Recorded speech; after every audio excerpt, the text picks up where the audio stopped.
Welcome back, friends. I wanted to give you guys a quick update on what's going on in the greenhouse. Not much has changed besides us adding some beautiful shelving. I just love the look of the shelving. I love the exposed bars, the brackets that are holding up the shelves. Beautiful. They complement the fireplace, just amazing.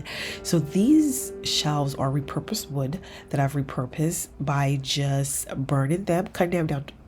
I cut them into 4-foot sections and burn them with a garden torch. Then I seal them with a decking solution just for extra protection, since it's going to be the greenhouse where I'm going to be having water, moisture. And it turned out beautifully.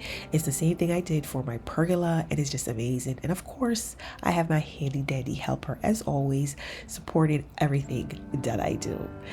This space is just so beautiful. It's slowly coming together. My vision is coming to life, and I am just so excited.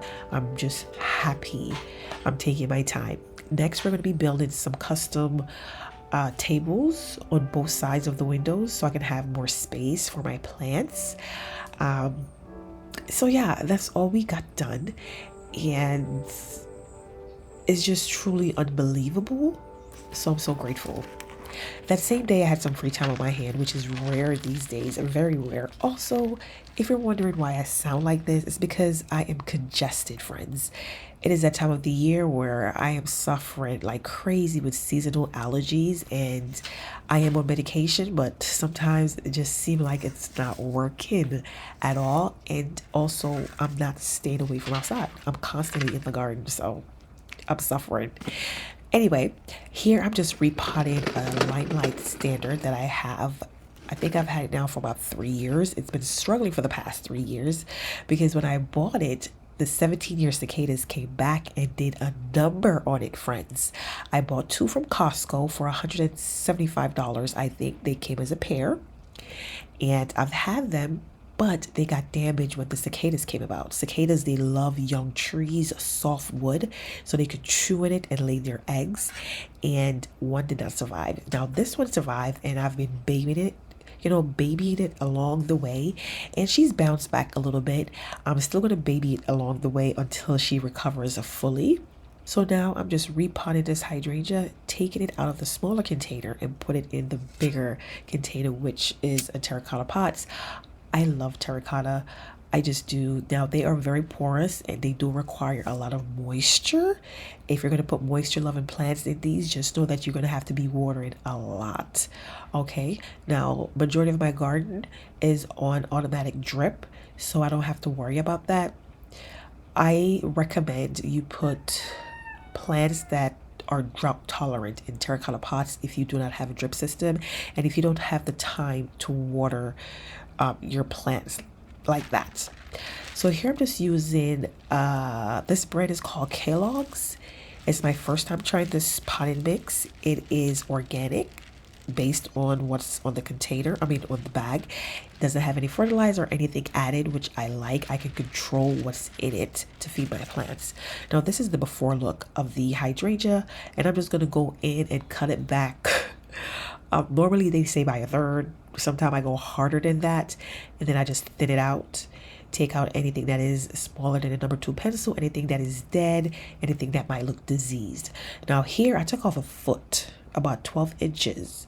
I know that may seem a little bit aggressive, but my plants, they respond to aggressiveness.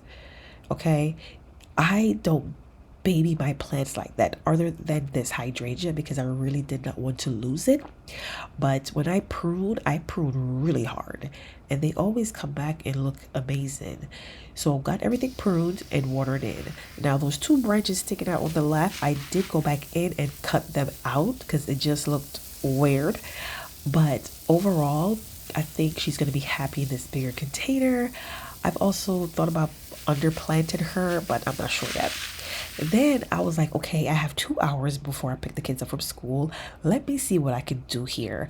I would love to create a garden bed here and connect it back into an existing bed that we worked on last season. So I was like, okay, well, I have the time.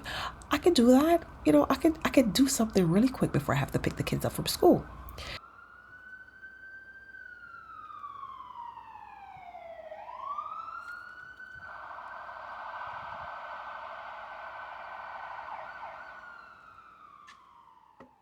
So this is the area that we worked on last season. At the end of the season, I had a bunch of clearance plans. So I created a skinny bed in this area that got full sun. This bed is low maintenance. We have totem pole grasses, butterfly bushes, and some litter limes.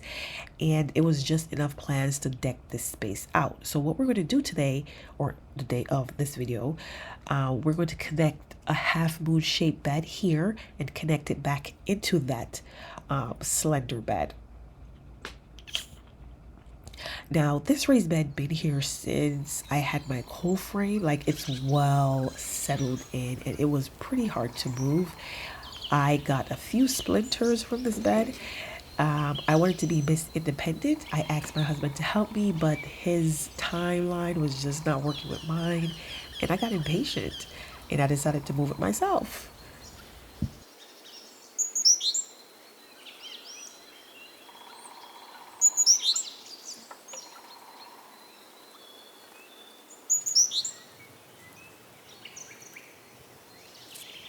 Now, I will be reusing these boards elsewhere. I just love to reuse things wherever I can.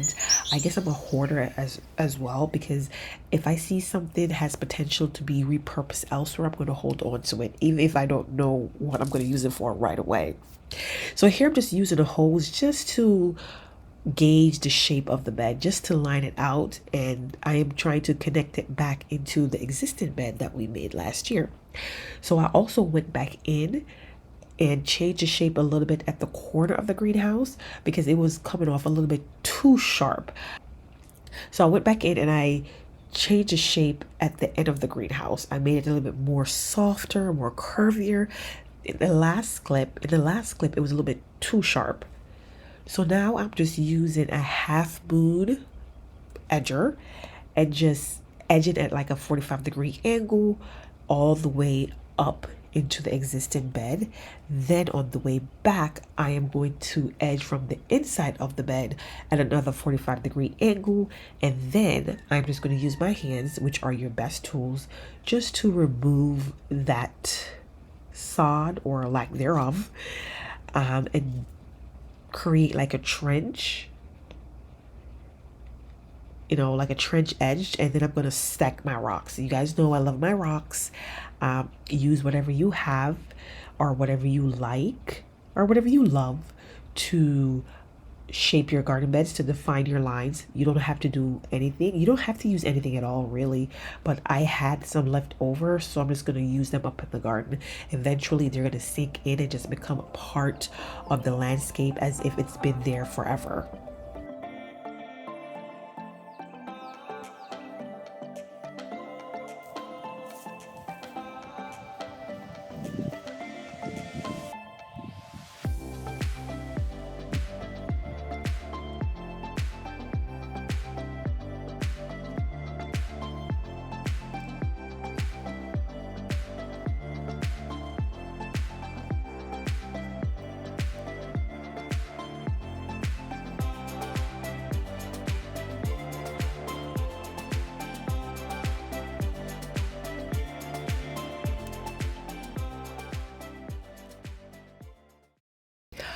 Now that we have the shape that we like, or that I like, I am now going to stack my rocks. These are gray granite rocks.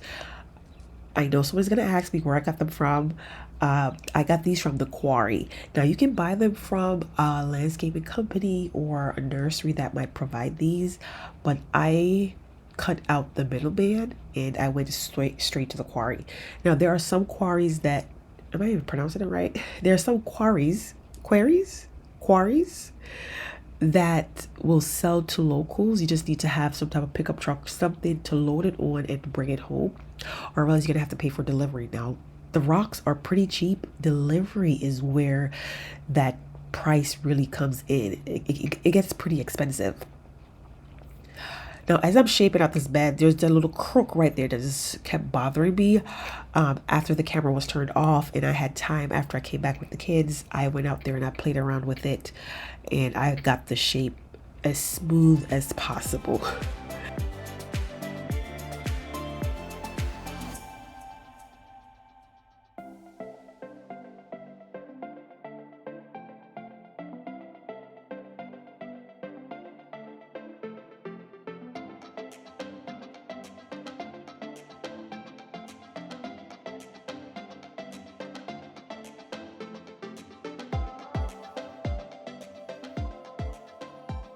Once I finished stacking the rocks, I went in to just break apart the soil that was in the raised bed. I am using a double-sided hoe.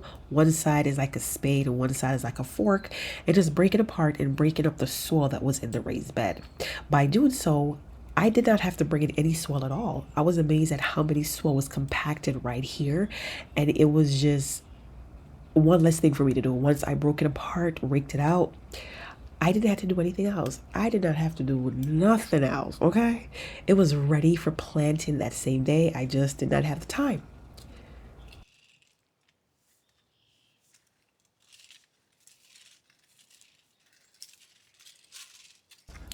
Now, the walls, the exterior will be painted very shortly, and the foundation will also be rendered.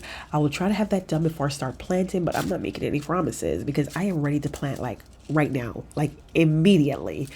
Um, and it is complete. As always, I do not aim for perfection, but to me, it is perfect and it's going to look amazing. So that's all for today, and I'll see you guys in my next video. Bye.